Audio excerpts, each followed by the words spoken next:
Well, good evening to you.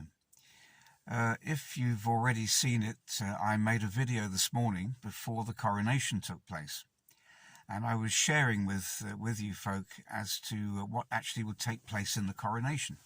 And I said that I would watch it. I didn't really want to watch it, to be honest, but I felt that I should, and listen to the oath that Prince Charles, King Charles, I should say, gave.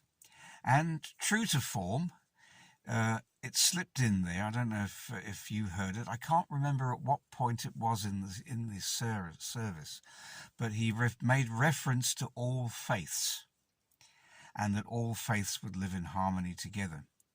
Now, it's quite obvious, isn't it, that Charles is not a Christian. Those of you that possibly had the idea that I was in support of what was happening today, no, I was not. So I just want to clear up any misunderstanding from my side. I'm not a royalist. I fully understand where Charles is coming from. I've made that clear. In fact, if you look at the title of the video, I inserted there The Great Reset, which of course we know King Charles is one of the biggest movers and shakers of the Great Reset. And if you want some more background, the video I did this morning was a little bit of a repeat of some of the information that I made available in my previous video about 4 months ago, called Antichrist and the Oaths of Liars, which did actually attract a fair number of views. So if you want to refer back to that, you'll know where I'm coming from with regard to King Charles. Well, it was a spectacle, and I can't say that I found it very enlightening at all. We know, of course, that Charles is not a born-again Christian, and it's, as I said this morning, I found it quite scary, really, that he could sit there and make those vows.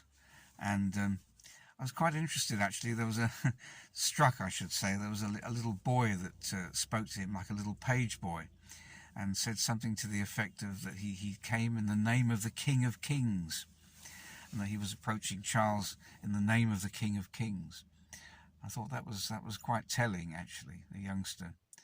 But true to form, again, I would say, yes, there was a Sikh. I think he was a Sikh with a turban that was in the service. And there was a Catholic cardinal from the cathedral at Westminster. They took pains to make sure that, as it says in the oath, that it's a Protestant service. And Charles's vow was to make his loyalties to the Protestant church. But of course there present was the Catholic cardinal. So we see already the way that this thing has worked out, and completely differently, of course, to his mother's coronation.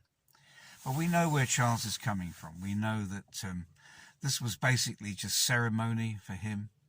He would continue in his old ways, I dare say, and the wokery will continue between him and the Archbishop of Canterbury, I've no doubt. Oh, sorry about that.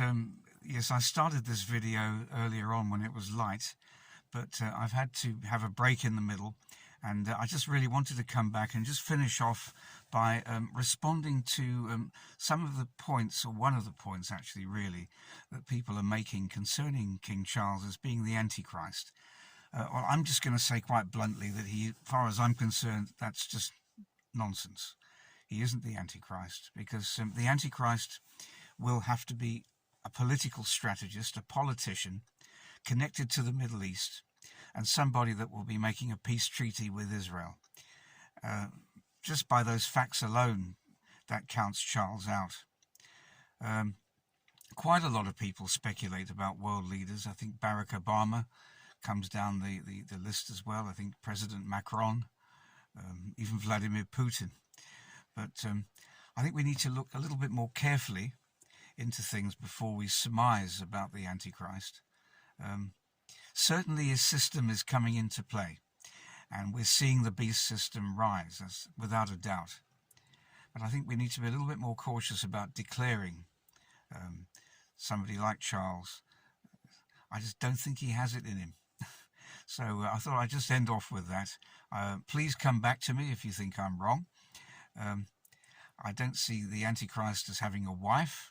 Scripture is quite clear, and I think it's in Daniel, that he has no desire for women, and he worships a god of forces. Now, I suppose to some extent you could say that King Charles does as well, in being an environmentalist and an absolute fanatic in terms of wanting to, or virtually worship Mother Earth, as he would like to certainly bring along a lot more people with him along those lines, and has also been like that for many, many decades. I know that from way back already.